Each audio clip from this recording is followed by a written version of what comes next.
Hola, ¿qué tal? Muy buenas tardes. Soy Víctor Luis Castellón Cervantes y en esta oportunidad vamos a platicar de lo que viene siendo la historia del estado de Zacatecas, específicamente el Zacatecas postrevolucionario, algunas partes de lo que ha acontecido en el siglo XX y lo que llevamos o algunos elementos del siglo XXI. Me gustaría pensar hasta el 2018. ¿Sí? Hasta lo que viene siendo el sexenio o el fin del sexenio del presidente Peña Nieto. Es muy rica la historia de Zacatecas.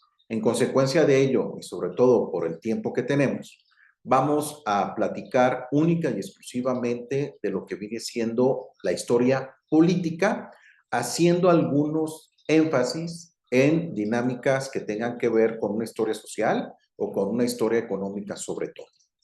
En consecuencia de esto, nos vamos a apoyar con una presentación que tenemos preparada para tal evento que a continuación transmitimos.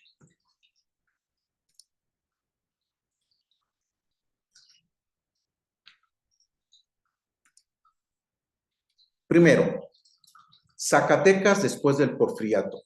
Vamos a tratar de ubicar qué es lo que sucedía en el contexto de Zacatecas durante el Porfiriato o cuál era el estado de cosas prevaleciente en el estado de Zacatecas antes de que comenzara la revolución o estos movimientos que les llamamos de manera genérica revolución. Pues bueno, si bien es cierto, pareciera que Zacatecas se había alineado de alguna manera con lo que venía siendo el planteamiento del régimen. También lo es que las dinámicas locales se habían turnado cierto protagonismo.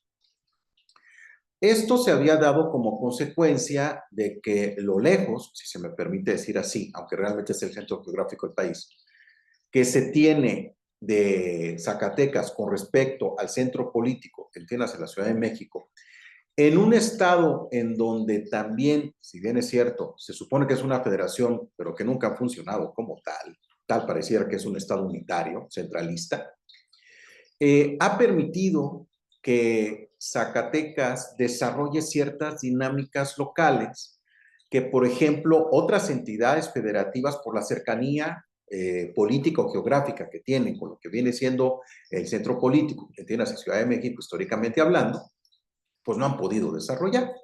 Aparte, también se genera de alguna manera una especie de idiosincrasia local cuya integración es particular y diferente a lo que viene siendo por lo menos los estados vecinos.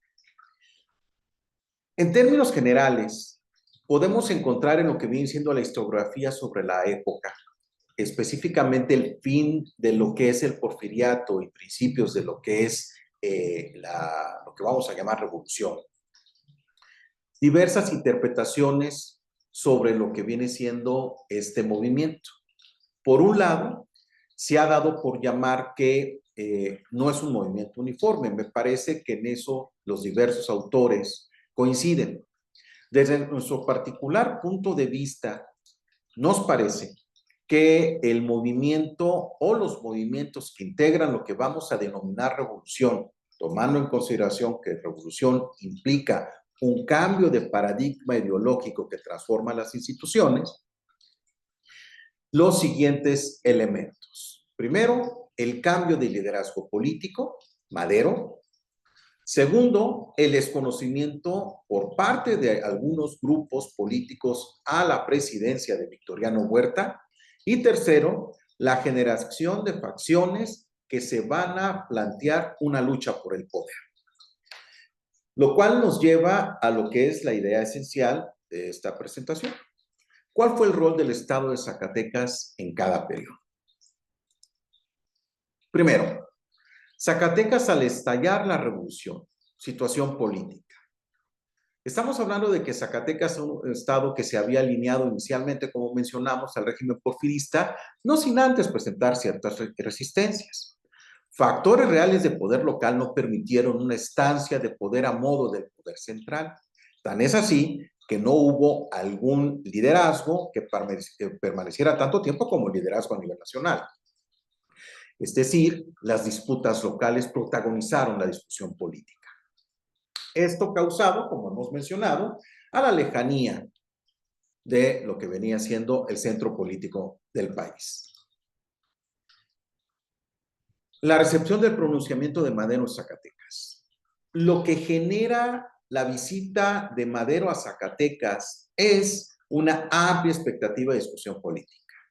Y esto se percibe en lo que viene siendo la sociedad, aunque ya había también cierta recepción a lo que vendría siendo la situación que se ponderaba en esa época, sobre todo por el impacto que tuvo la entrevista Díaz-Kriegman.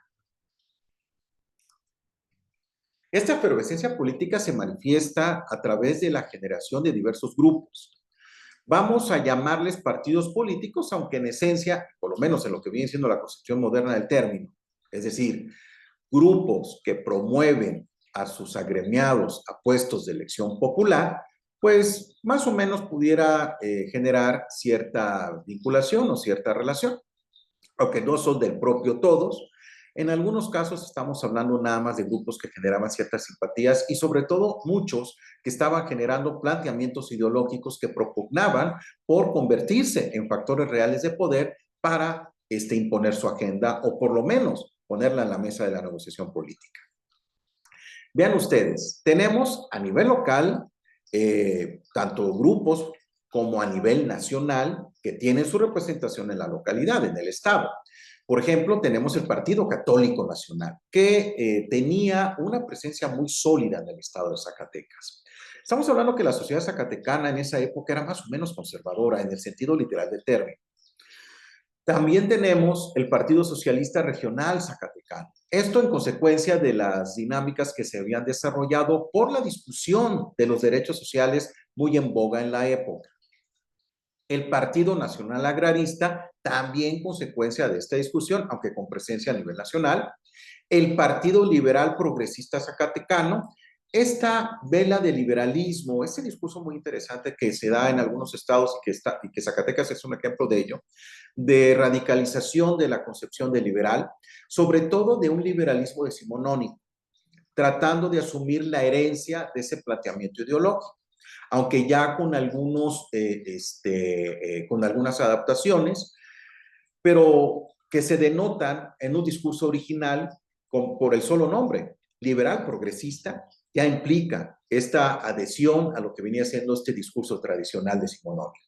El Partido Laborista, discusiones sociales que se dan desde finales del siglo XIX y que se radicalizan en las primeras décadas del siglo XX, y el Partido Reformador, que tiene que ver con replanteamientos normativos. Los levantamientos. Desde 1911, gentes como José Luis Moya inician actividades en la zona fronteriza con Durango, aunque no de manera organizada, sino francamente bastante desarticulada. Consecuencia de esto, hay, en el mismo sentido, otros revolucionarios, gentes como Pánfilo Nátera, Martín Triana, Trinidad Cervantes y Gertrudis Sánchez. La situación, había una división de bandos y había una falta de claridad de objetivos. No quedaba como que del todo claro qué era, disculpen la tautología, lo que buscaba cada uno de estos grupos. Tal pareciera que en cierto momento podíamos ubicarlos a todos en un contexto de unidad en base a lo que venía siendo una idea. Esta idea era luchar contra Huerta, contra Victoriano Huerta, desconocer a Victoriano Huerta como presidente. Vamos a ver qué tan cierto era esto. Ya que en el huertismo sí comienza a concebirse una claridad de objetivos de cada facción, ¿sí? Por ejemplo, los viejos maderistas se alinean contra Huerta, evidentemente. Por otro lado, hay altos órganos de gobierno que apoyan a Huerta, pues porque en muchos casos fueron promovidos por el mismo del huertismo. Desde el inicio del movimiento en este periodo, cuando en Zacatecas se adquiere un carácter masivo, se genera ya este perfil, situación que con anterioridad no se había dado. Hay un dominio total de los constitucionalistas en el Estado, ya para terminar lo que viene siendo la lucha. Pero el impas, el momento en donde nosotros podemos decir hay un antes y un después, lo que define las facciones es la batalla de Zacatecas. No obstante que Villa estaba de acuerdo y formaba parte del grupo de Carranza, también lo es que comienza a tener diferencias con el carrancismo. Y la gota que derramó el vaso fue la batalla de Zacatecas. Carranza ordena una serie de circunstancias para lo que viene siendo la ocupación de la ciudad, que estaba siendo defendida por las fuerzas federales, entiéndase Victoriano Huerta, y que Villa consideraba que no eran adecuadas. Entonces, pues lo desobedece. Y esto genera el rompimiento de esta tensión y el rompimiento más que nada de lo que viene siendo la vinculación que había entre ambos caudillos. Con esto queremos decir que se marca el destino de la revolución. No nada más a nivel local. Hay una trascendencia muy clara porque los caudillos que están participando desde cada uno de estos bandos, que los tenemos ahorita ubicados entre carrancistas que desconocen a Victoriano Huerta y Victoriano Huerta y su gente, entiéndase también gobierno federal, va a determinar quiénes se suman a qué grupo y quiénes desconocen a qué grupo. No obstante, también se generan subdivisiones, como la que acabo de mencionar de Carranza, en donde Villa se hace a un lado. También hay otros grupos que no habían estado definidos con claridad, como por ejemplo el zapatismo, pero que después de la batalla de Zacatecas ya se vinculan de manera muy clara. Por lo menos, si no se alinean a lo que viene siendo el carrancismo, sí generan una agenda muy definida en donde están tratando de imponer lo que vienen siendo sus elementos. En ese sentido, podemos ubicar que hay más de lo que se pretende, elementos locales que juegan la suerte en esta batalla que elementos exógenos. Hay una división y distinción de bandos, como mencionábamos hace un momento, y esto marca la definitoria del triunfo de los carrancistas en lo que viene siendo por lo menos esta parte o esta etapa del movimiento revolucionario. Y pues bueno, después estamos hablando de lo que viene siendo las agrupaciones que dan origen o paso con posterioridad a lo que viene siendo la llamada familia revolucionaria, que es la base para lo que es la construcción del régimen de partido de Estado. Estamos hablando desde el triunfo de Carranza, su ascenso al poder 1918, la generación de lo que viene siendo su plan político determinado en lo que es la Constitución de 1917 y el impacto que tiene esto en lo que viene siendo el mundo nacional, específicamente en el estado de Zacatecas, que es el objeto de nuestra exposición. Inicialmente había gobernadores que se identificaban con el carrancismo y que después también se identifican con una otra decisión del carrancismo que viene siendo Álvaro Obregón. ¿Sí? La construcción de la familia revolucionaria y podemos tener identificados gobernadores y liderazgos políticos en la primera década del siglo XX y la década de los 10 del siglo XX, como los que tenemos en pantalla. Vinculado con esto, ¿cuál es la situación económica en Zacatecas? Es verdad, sobre todo con las lecturas recientes que se ha tenido de historia económica sobre lo que verdaderamente impactó en Zacatecas durante aquel periodo, que la revolución no destruyó la planta productiva ni dejó de haber inversión extranjera. Tampoco hubo un cambio de la orientación del crecimiento basado en exportaciones. Sin embargo, no hubo tampoco estabilidad. El comportamiento, por ejemplo, de la industria minera fue fluctuante. Y sí se identifican con claridad dos problemas económicos. La crisis debido al sistema circulatorio. ¿Qué implicó esto? Cada facción comienza a generar su moneda, sus billetes, más que nada, ¿no? Los cuales no tenían respaldo metálico y en consecuencia genera una crisis. Tratan de imponer su moneda a través del uso de la fuerza. ¿Sí? Y aparte, hay una dificultad del gobierno de intervenir en algunas actividades esenciales, sobre todo por lo que viene siendo el cambio político y pues las azares que se generaron como consecuencia de la revolución. 2. La construcción, fíjense que estamos hablando de construcción apenas, no determinación. Construcción del régimen de partido de Estado y su impacto en Zacatecas. En términos generales podemos decir que de las 3 etapas iniciales de lo que viene siendo el régimen de partido de Estado, a nivel local los grupos estaban ya definidos, con su vinculación sobre todo en lo que más adelante íbamos a llamar familia revolucionaria. Se advertía, no obstante, un predominio conservador. La presencia del Partido Católico Nacional lo denotaba. Ya en la década de los 30, los diversos grupos políticos locales se habían alineado a los núcleos de lo que sería el Partido de Estado, cuya base estaba sostenida por las estructuras locales. Hay que tomar en consideración que esta es la esencia de la fuerza del futuro Partido de Estado, la estructura de los grupos locales. En un principio, sobre todo en la década de los 20, los gobiernos locales no dieron un debido cauce a las demandas derivadas de la revolución y esto generó un poquito de inestabilidad política.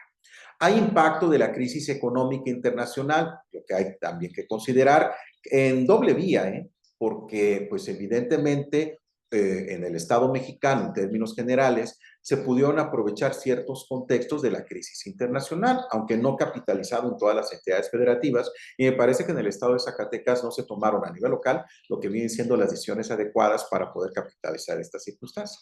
Había mayor preocupación por la disputa al poder. Zacatecas no era el único que tenía esta dinámica. Las agrupaciones obreras influyen en la sucesión presidencial, como por ejemplo es el caso de la rebelión de la Huertista. Y comento esto porque en el caso de Zacatecas específicamente tienen un protagonismo político particular. Los gobernadores de Zacatecas durante la década de los 20 y 30, como los tenemos en pantalla, pues ya forman parte de una dinámica de esta naturaleza. Nota de pie de página. Conflicto cristero. El conflicto cristero en Zacatecas tomó suma relevancia, sobre todo tomando en consideración que el perfil de la sociedad zacatecana de la época era conservadora, tomando en consideración que la presencia del Partido Católico Nacional era muy fuerte en aquel momento a nivel local. Por lo tanto, esto implicaba una comunión ideológica, política de aquel movimiento. Estamos hablando que desde 1923 la situación local era muy tensa con respecto a lo que venía siendo el gobierno federal. El gobierno federal o los gobiernos federales claramente anticlericales, específicamente el gobierno de Plutarco Elías Calles. En la problemática local zacatecana, el problema cristero también se combina con lo que viene siendo el problema del conflicto del campo, ¿sí? Lo cual redimensiona, multiplica la problemática, ¿sí? No obstante, el movimiento cristero a nivel local estaba también desarticulado. Se articula a partir de la designación del general Gorostieta como jefe de las fuerzas cristeras. En 1929 ya podemos, por ejemplo, considerar un dominio cristero en el Estado. Y, pues bueno, este conflicto se comienza a desinflar a partir de la participación extraordinaria como negociador de Emilio Portes Gil, que me parece que hay que replantear y reestudiar. Tercero, la consolidación y vigencia del régimen de partido de Estado en Zacatecas. Fíjense lo que estamos diciendo, consolidación. Hace un momento hablamos de construcción, son momentos diferentes. Ahorita ya estamos hablando de una definición. Esto es, que después de la repercusión de la rebelión escobarista, la alineación de las clases políticas locales con las nacionales genera condiciones para definición del partido de Estado. Se crean liderazgos que permiten una continuidad política en comunión con la continuidad política de lo que vendría siendo la política nacional y que, honestamente, tienen como común el generar la familia política revolucionaria. Por ejemplo, el liderazgo a nivel estatal de Leobardo Reynoso Rodríguez, quien influye en la creación del partido, es un líder sindical connotado y aparte tiene esta sensibilidad social que le permite construir junto con el presidente Lázaro Cárdenas varias circunstancias a nivel local. Aunque Cárdenas ya no estaba presente en la presidencia, sí en la política nacional. Al igual que a nivel nacional, los grupos sociales como sindicatos y cooperativas se convierten en corporaciones del régimen, lo cual pues rompe con esta dinámica que se había planteado en el replanteamiento del régimen, del partido de Estado o del partido fundado desde el Estado bajo la idea de Lázaro Cárdenas. Hay una violencia a nivel local, lo que provoca que el gobierno nacional también intervenga. Entonces, aquí hay que tomar en consideración algunas circunstancias. Los gobernadores que tenemos en pantalla son gobernadores que obedecen a esta lógica. Vean ustedes, sobre todo bajo la férula de Leobardo Reynoso. Hay que destacar la función de las cooperativas, los ejidos y los sindicatos. No nada más fueron modelos de lucha y de negociación mejores que los originados inclusive en el Porfiriato, que hay que tomar en consideración que aquí es donde se genera esta idea de tener una representación, una red política a nivel nacional. Esta es mucho más sofisticada. También es un mecanismo de colaboración social. La lucha sindical se centra, por ejemplo, en el caso de Zacatecas, en la necesidad de que permanecieran vigentes los preceptos constitucionales que favorecerían a la clase obrera. También se generan en consecuencia instituciones sociales locales. Y pues bueno, como sucede a nivel nacional, desgraciadamente, estas instituciones, al formar parte del partido político, pues cesan su esencial función social para adquirir una función eminentemente electoral. Otro de los elementos que debemos de considerar particulares en el caso de Zacatecas es el cambio de régimen de propiedad. ¿Sí? El cambio de la propiedad derivado del fraccionamiento de las grandes propiedades que genera por lo menos una expectativa de cambio, de mejora para el campesino medio en el Estado. En materia económica se presentan signos de recuperación, aunque algunas medidas tomadas por los gobiernos nacionales afectaron Zacatecas, como fue el caso de la mexicanización de la minería por el presidente López Mateos, ¿no? A nivel nacional, probablemente haya habido un desarrollo económico. A nivel local, las dinámicas eran diferentes. Tercer punto, o siguiente punto. Fin del régimen del partido de Estado, cambio de timón de la dirección. Fin de la vigencia del control político del binomio presidente-partido de Estado, que era lo que había determinado, definido y destacado, lo que era, pues ni más ni menos, que el régimen de partido de Estado. Surge una oposición con una verdadera aspiración a ostentarse como gobierno. Hay un agotamiento del modelo económico que también provoca un replanteamiento dentro del mismo régimen del partido de Estado y tan fuerte es que lo escinde. Como mencionamos, hay una decisión de la clase política gobernante y esto genera una apertura económica del Estado mexicano. La consecuencia de Zacatecas es que se generan mayores posibilidades de diálogo y negociación con la oposición y el gobierno federal. Hay una formalización de grupos de oposición, una alternancia política, hay una generación de una planeación y programación, por ejemplo, el Plan Zacatecas, para aprovechar nuevas fuentes de inversión en la agricultura, tan descuidada, y el crecimiento inicial de la economía, particularmente del Estado. La minería explora nuevas actividades, explota nuevos rubros. Los gobernadores de esta época, década de los 80s, para lo que vendría siendo hasta, vamos a tomarlo así, el gobierno del presidente Peña Nieto a nivel nacional y el gobierno de Alejandro Tella Cristerna, pues tienen más o menos, en donde se entiende más o menos cierta vinculación, pues sí hay como que ciertos desarrollos económicos específicos que tienen que ver con el impacto económico a nivel internacional inclusive. Nota de pie de página. Uno de los graves problemas zacatecanos, el problema migratorio. Si bien es cierto, esto tiene su raíz desde el siglo XIX, esto todavía se recrudece en el siglo XX. Uno de los principales problemas que ha afrontado históricamente Zacatecas ha sido la migración, consecuencia de la mala situación económica predominante principalmente en el campo. La falta de eficacia en las administraciones locales había generado una deplorable situación en la agricultura local.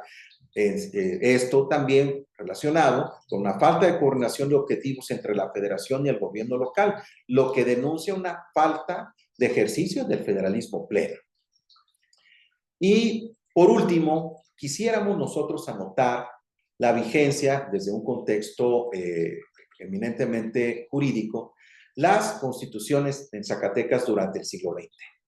Aquí hay que tomar en consideración que en Zacatecas se tiene desarrollada y recepcionada esta teoría de que solamente hay una constitución por estado y que las posteriores son reformas, tal y como lo plantea a nivel nacional el doctor Elisur Arteaga Nava.